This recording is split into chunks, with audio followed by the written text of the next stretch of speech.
하늘이 높은 줄도 모르고 또 날뛰는 너를 보고 있자면 코미디가 따로 없어. 이제 너의 잘난 척이 너무 괴로웠어. 귀를 막고 더는 못.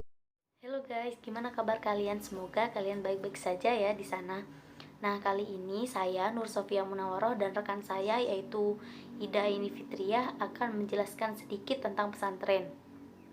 Nah, dalam bab ini ada 5 poin yang akan kita bahas. Yang pertama tentang pengertian pesantren, yang kedua tentang asal-usul pesantren, yang ketiga tentang sejarah pesantren, yang keempat tentang hakikat pesantren, dan yang kelima tentang tujuan pesantren. Nah, saya di sini akan menjelaskan tentang pengertian pesantren terlebih dahulu. Nah, untuk pengertian pesantren, pesantren itu berasal dari pesantrian. Dan santri itu dalam bahasa Jawa atau disebut dengan cantrik, berarti itu murid padepokan atau murid orang pandai. Nah, dalam pendapat lain itu, dalam Kamus Besar Bahasa Indonesia, ada 2 pengertian. Yang pertama itu, orang yang beribadah dengan sungguh-sungguh atau disebut juga dengan orang soleh. Yang kedua itu, orang yang mempelajari agama Islam dengan berguru ke tempat yang jauh seperti pesantren.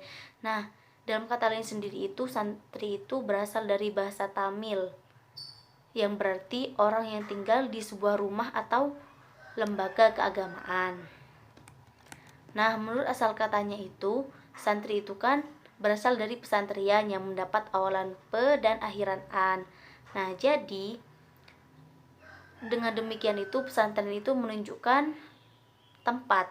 Nah, jadi pesantrian merupakan tempat santri. Nah, sedangkan menurut Sujoko Prasojo, pesantren itu adalah lembaga pendidikan dan pengajaran agama umumnya itu non klasikal, di mana sang kiai itu mengajarkan ilmu kepada santri-santrinya itu berdasarkan kitab-kitab yang ditulis dalam bahasa Arab pada abad pertengahan, dan para santrinya itu biasanya tinggal di pondok atau asrama dalam pesantren tersebut. Pada poin kedua ini yaitu tentang asal-usul pesantren. Pada umumnya pesantren ini berawal dari seorang kiai, adanya seorang kiai di suatu tempat. Setelah itu ada santri yang mau ingin belajar agama kepada kiai tersebut. Setelah semakin hari semakin banyak, maka kiai itu mempunyai inisiatif untuk membangun pondok di dekat rumahnya.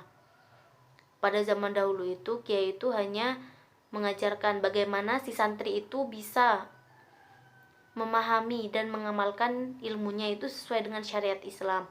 Akan tetapi karena semakin hari semakin banyak, maka awalnya itu kan kiai belum memperhatikan tempat tinggal untuk para santri. Karena semakin hari semakin banyak, maka sang kiai mempunyai inisiatif untuk membangun pondok-pondok di samping rumah kiai tersebut. Nah, keberadaan pesantren itu pada Indonesia itu memiliki peran yang sangat besar, baik bagi kemajuan Islam itu sendiri maupun bagi bangsa Indonesia secara keseluruhan. Berdasarkan catatan yang ada itu ya, kegiatan pendidikan agama Nusantara itu sudah dimulai sejak tahun 1596.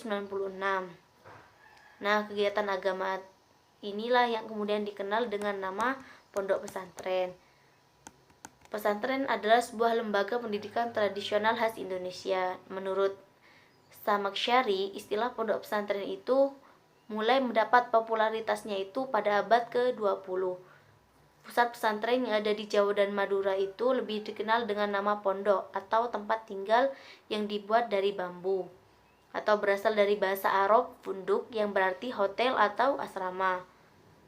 Lebih jauhnya lagi, itu lembaga pesantren itu berkembang di Indonesia itu sejak beberapa abad yang lalu, khususnya di daerah Jawa. Syekh Maulana Malik Ibrahim itu sebagai salah satu Father Wali Songo, sebagai salah satu spiritual Father Wali Songo yang meninggal pada tahun 1419 di Gresik. Di masyarakat Jawa itu biasanya Syekh Maulana Malik Ibrahim ini dipandang sebagai gurunya tradisi pesantren di tanah Jawa. Poin ketiga yaitu tentang sejarah perkembangan pondok pesantren. Ada 4 periode, yaitu periode awal cikal bakal pondok pesantren. Periode pada penjajahan Belanda, yang ketiga periode pada penjajahan Jepang, dan yang keempat perkembangan pondok pesantren pasca kemerdekaan. Yang pertama tentang periode awal, yaitu cikal bakal pondok pesantren. Cikal bakal berdirinya pondok pesantren ini tidak luput dari sejarah masuknya Islam ke Nusantara yang sudah dijelaskan oleh kelompok sebelumnya. Nah, ada pendapat lain bahwa cikal bakal dari pondok pesantren ini tidak luput dari peran Wali Songo. Persoalan tentang pertama kali siapa yang mendirikan pondok pesantren dengan model pendidikan pesantren ini masih diperdebatkan sampai saat ini.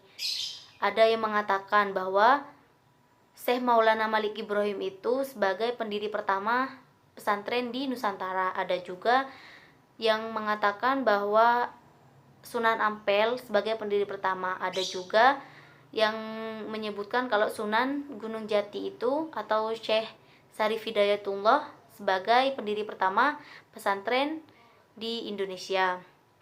Nah, pada perkembangan pesantren di Indonesia ini sudah ada sekitar 13 sampai 17 Masehi. Dengan usianya yang panjang, yaitu sekitar 500 sampai 600 tahun yang lalu. Pesantren itu merupakan akulturasi budaya, bahwa pondok pesantren memang telah menjadi milik budaya Indonesia dalam bidang pendidikan dan telah ikut serta dalam mencerdaskan kehidupan bangsa. Berdasarkan hal di atas itu, maka dapat dikatakan bahwa perdebatan mengenai asal muasal pondok pesantren itu sebenarnya masih belum selesai, sehingga cikal bakal kapan, di mana, dan siapa tokoh yang mendirikan pondok pesantren belum dapat dipastikan dengan jelas. Namun demikian, pondok pesantren merupakan karya monumental dan hasil ikhtiar dari para ulama yang menyebarkan Islam di Nusantara. Yang kedua yaitu pada fase kedua yaitu periode penjajahan Belanda. Datangnya Belanda ke Nusantara itu secara tidak langsung memberikan pengaruh terhadap keberadaan pondok pesantren. Pondok pesantren berada di bawah kekuasaan pemerintah Belanda. Agresi Belanda secara perlahan menyelipkan misi kristenisasi dan menyebarluaskan budaya westernisasi di berbagai bidang termasuk di ranah pendidikan.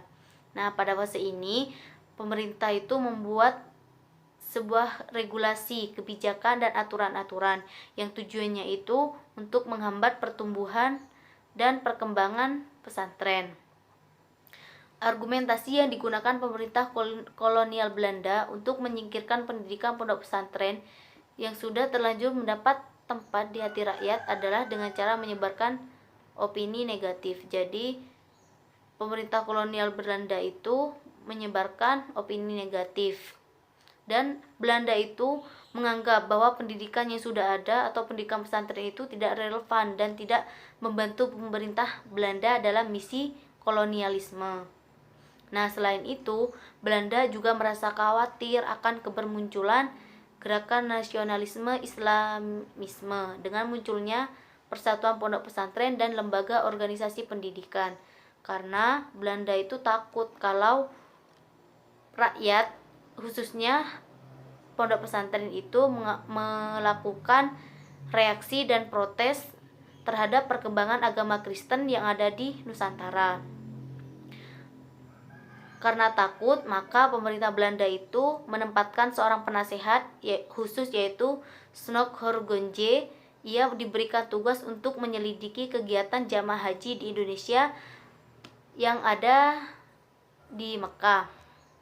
Karena Belanda itu takut terhadap pertumbuhan pesantren dan pemberontakan pada tahun 1904, itu Belanda mendirikan kantor Van Inlandes Zaken yang salah satu fungsinya itu untuk mengawasi gerak-gerik pesantren. Nah, dengan adanya kebijakan Belanda dengan mendirikan kantor itu, maka para tokoh ulama, para kiai dan kaum santri itu merasa khawatir, marah karena merasa terusik gitu, terhambat pertumbuhan pesantren yang ada di Nusantara. Nah, sehingga para ulama, kiai maupun santri itu rela mengangkat senjata mengangkat senjata mereka untuk melakukan pemberontakan kepada pemerintah Belanda untuk mempertahankan keberadaan Islam dan sistem pendidikannya di Nusantara. Sikap para ulama, kiai, dan santri tersebut diwujudkan dalam sikap dan bentuk aksi penolakan terhadap regulasi pemerintah Belanda. Sehingga dari sikap dan aksi tersebut muncullah sikap non-kooperatif dari para ulama dan kiai yang kemudian diaplikasikan dengan mendirikan pesantren di daerah-daerah yang jauh dari kota, yaitu mendirikan di pesantren yang ada di desa. Tujuannya adalah untuk menghindari intervensi kolonial Belanda serta memberikan kesempatan kepada rakyat yang belum memperoleh pendidikan. Jadi para ulama itu mendirikan pesantrennya itu di daerah desa, tidak di kota, karena agar rakyat itu tetap memperoleh pendidikan daripada dihambat oleh Belanda jika membangun pesantren di daerah kota. Pada fase ini, para ulama, para kalangan pesantren itu mengambil sikap anti Belanda sampai uang yang diterima seseorang sebagai gaji dari pemerintah Belanda dinilainya sebagai uang haram. Bahkan celana dan dasi pun juga dianggap haram karena dinilai sebagai pakaian identitas Belanda. Namun pada kenyataannya, meskipun Belanda menghambat proses pendidikan yang ada di pesantren, namun pesantren itu masih tetap survive dan eksis di tengah-tengah gelora perjuangan melepaskan diri dari kekangan kolonialisme. Bahkan pada akhir abad ke-19 dan awal abad ke-20, lahir kegairahan baru dan semangat baru dari kalangan muslim. Nah, pesantren itu mulai bangkit dari ketertinggalannya karena ada munculnya pelopor dan sikap progresivitas dari para kiai muda yang baru menyelesaikan studinya di Mekah. Dengan berusaha membuka pendidikan yang sebanding dengan sistem sekolah, yaitu sistem madrasah, dengan sistem ini maka pesantren dapat berkembang kembali dengan baik dan cepat sehingga mampu menyaingi sekolah-sekolah Belanda. Contohnya seperti pesantren Tebu Ireng yang memiliki lebih dari 1.500 santri. Nah, pada masa ini juga semakin memperteguh kesadaran para kalangan pesantren dan santri pada jiwa nasionalisme dan Islamisme untuk bersatu dan mengatur dirinya secara baik. Dengan adanya hal ini, yaitu dampaknya adalah munculnya berbagai organisasi Islam yang ada di Indonesia seperti Serikat Islam, Muhammadiyah, Nahdlatul Ulama, dan organisasi-organisasi ini bergiat dalam membela dan meningkatkan kualitas beragama, bermasyarakat, dan bernegara. Untuk sejarah perkembangan pesantren poin C dan D akan dijelaskan oleh rekan saya, yaitu Ida Aini Fitriah. Kepadanya dipersilahkan. Warahmatullahi wabarakatuh. Di sini saya akan melanjutkan presentasi dari rekan saya sebelumnya, yaitu tentang sejarah perkembangan pondok pesantren di Indonesia. Nah, yang ketiga yaitu perkembangan pondok pesantren pada masa penjajahan Jepang. Awal mula Jepang menguasai Indonesia itu pada tahun 1942 setelah menundukkan pemerintahan Hindia Belanda dalam Perang Dunia Kedua. Jepang masuk ke Indonesia dengan membawa semboyan Asia Timur Raya untuk Asia dan semboyan Asia Baru. Di sini untuk pertama kalinya sikap penjajah Jepang tidak menunjukkan tanda-tanda kesadisannya terhadap bangsa Indonesia. Bahkan penjajah Jepang itu mendukung Indonesia untuk mendirikan sebuah pesantren. Pemerintahan Jepang malah seolah-olah membela dan menguntungkan kepentingan Islam dan pesantren. Namun pada perjalanannya apa yang dilakukan oleh Jepang hanya sebuah kamuflase belaka. sikap dan kepeduliannya atau keberpihakannya terhadap Islam ternyata hanya siasat, strategi, dan muslihat untuk memanfaatkan kekuatan Islam dan nasionalis yang dimiliki oleh bangsa Indonesia sendiri. Maka sebab itu pada akhirnya Jepang berusaha untuk menarik banyak simpati dan dari kalangan Islam dengan membuat dan menerapkan kebijakan-kebijakan baru. Kebijakan-kebijakannya itu antara lain, yang pertama, menarik simpati Islam dengan membuka kantor urusan agama. Terus yang kedua, para pembesar Jepang sering berkunjung dan tidak segan-segannya untuk membantu pondok pesantren yang besar. Yang ketiga, pemerintahan Jepang juga memasukkan pelajaran budi pekerti yang isinya identik dengan ajaran agama pada sekolah negeri. Yang keempat, pemerintahan Jepang juga memberikan izin kepada umat Islam untuk meneruskan organisasi persatuan yang disebut Majelis Islam ala Indonesia atau disingkat MIAI yang bersifat kemasyarakatan. Nah, upaya dan kebijakan pemerintah Jepang seolah berpihak pada rakyat Indonesia, khususnya bagi kalangan Islam dan dunia pesantren. Namun paling tidak kebijakan-kebijakan Jepang tersebut yang tadi itu dapat memberikan ruang gerak untuk Indonesia dalam dalam mengembangkan pesantren dan pendidikan madrasah. Sayangnya ya, hal ini tidak bertahan lama. Setelah mendapatkan tekanan dari pihak sekutu karena ingin menguasai Indonesia, justru Jepang berubah drastis. Jepang itu menjajah Jepang itu berubah jadi sewenang-wenang, bahkan lebih kasar daripada yang sebelumnya dan lebih kejam. Segala bentuk kegiatan pembelajaran sekolah diberhentikan pada masa pemerintahan Jepang. Terus itu kayak sekolah-sekolah itu diubah dengan kegiatan baris berbaris serta latihan perang untuk membantu Jepang.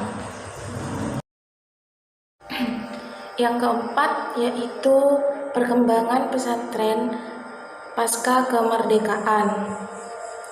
Setelah Indonesia merdeka dari penjajahan Belanda dan Jepang, pemimpin bangsa Indonesia memulihkan kembali dan berusaha mengembangkan pendidikan di Indonesia sesuai dengan kebudayaan asli bangsa Indonesia. Pondok-pondok pesantren yang pada masa penjajahan kurang mendapatkan kebebasan dan mengembangkan misinya mulai bermunculan dan berusaha untuk senantiasa eksis dan berbenah diri untuk meningkatkan daya saingnya bersama lembaga-lembaga lain. Pada awal kemerdekaan sampai dekade kedua, pondok pesantren tetap menempatkan diri sebagai alternatif dari sistem pendidikan seperti sekolah. Ketika pemerintah menawarkan sistem madrasah diterapkan di pesantren, sikap yang muncul adalah sikap curiga dan bertanya-tanya. Kebanyakan pesantren menganggap bahwa sistem sekolah adalah warisan kaum kafir kolonial.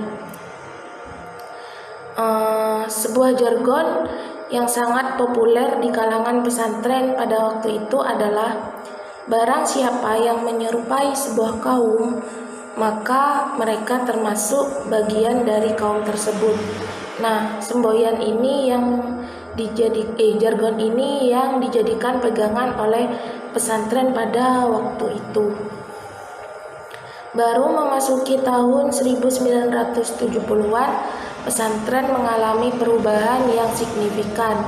Perubahan ini dapat ditilik melalui dua sudut pandang. Pertama, pesantren mengalami perkembangan kuantitas yang luar biasa dan menakjubkan, baik di wilayah pedesaan, pinggiran kota, dan perkotaan. Yang kedua yaitu menyangkut penyelenggaraan pendidikan. Pada era reformasi, setelah Departemen Agama memiliki unit tersendiri yang khusus mengurusi pondok pesantren, usaha-usaha untuk meningkatkan peran dan fungsi pondok pesantren menjadi lebih sistematis.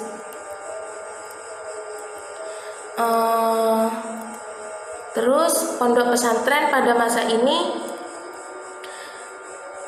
merupakan lembaga pendidikan yang bersifat non-formal, mulai mengadakan perubahan-perubahan guna menghasilkan generasi yang tangguh, yang berpengalaman luas, dan diantaranya dengan memasukkan mata pelajaran non-agama ke dalam kurikulum pesantren.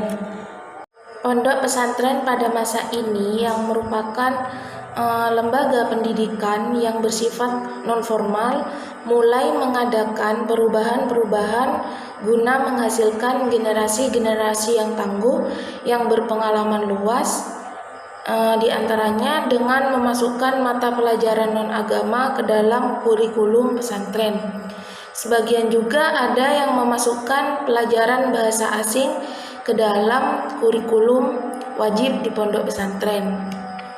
Nah, setelah merdeka, pesantren mulai mengembangkan sayapnya dengan memperbaharui sistem klasikal dalam pengajarannya.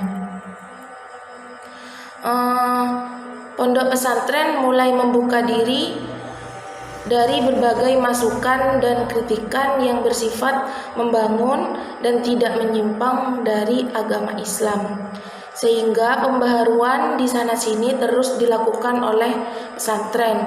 Hal ini akan merubah penafsiran bahwa pesantren yang identik dengan kekolotan, tradisional, bangunannya sempit, kumuh, dan terisolasi di pedesaan kepada pandangan yang lebih baik, yaitu menilai pesantren adalah lembaga pendidikan yang unggul, yang dapat dibanggakan, yang bisa menjadi alternatif sistem pendidikan modern. Nah, selanjutnya saya akan menjelaskan tentang hakikat dan tujuan dari pondok pesantren. Hakikat dan tujuan adalah dua hal yang tidak dapat dipisahkan. Adanya pesantren atau munculnya pesantren di Indonesia pasti memiliki tujuan tertentu. Nah, tujuan dari pondok pesantren yaitu dibagi menjadi dua. Yang pertama yaitu tujuan umum dan yang kedua yaitu tujuan khusus. Tujuan umum dari pondok pesantren yaitu membina warga negara agar berkepribadian muslim sesuai dengan ajaran-ajaran agama Islam dan menanamkan rasa keagamaan tersebut pada segi kehidupan serta menjadikan sebagian orang yang berguna bagi kehidupan agama, masyarakat, dan negara. Yang kedua yaitu tujuan khusus. Tujuan khusus ini ada beberapa. Yang pertama yaitu mendidik siswa atau santri anggota masyarakat untuk menjadi seorang muslim yang bertakwa kepada Allah Subhanahu wa taala, berakhlak mulia, memiliki kecerdasan, keterampilan, dan sehat lahir batin berdasarkan Pancasila. Yang kedua yaitu mendidik siswa atau santri untuk menjadikan manusia selaku kader-kader ulama dan mubalik yang berjiwa ikhlas, tabah, dan teguh dalam menjalankan syariat Islam secara utuh dan dinamis. Yang ketiga yaitu mendidik siswa atau santri untuk memperoleh kepribadian dan mempertebal semangat kebangsaan agar dapat membangun dirinya dan bertanggung jawab kepada pembangunan bangsa dan negara. Yang keempat yaitu mendidik siswa atau santri agar menjadi tenaga yang cakap dalam berbagai sektor pembangunan mental spiritual. Dan yang terakhir yaitu mendidik siswa dan santri untuk membantu meningkatkan kesejahteraan sosial masyarakat bangsanya. Tujuan kedua di atas, dari tujuan umum dan tujuan khusus, maka dapat diambil kesimpulan bahwa pondok pesantren tidak hanya bersifat keagamaan saja, akan tetapi juga memiliki relevansi dengan berbagai segi kehidupan yang makin kompleks. Pondok pesantren diharapkan mampu menghasilkan santri yang berkepribadian muslim dan berilmu pengetahuan yang luas, cinta bangsa dan negara, sehingga santri menjalankan tugasnya sebagai pewaris pejuang agama Islam, bangsa dan negara.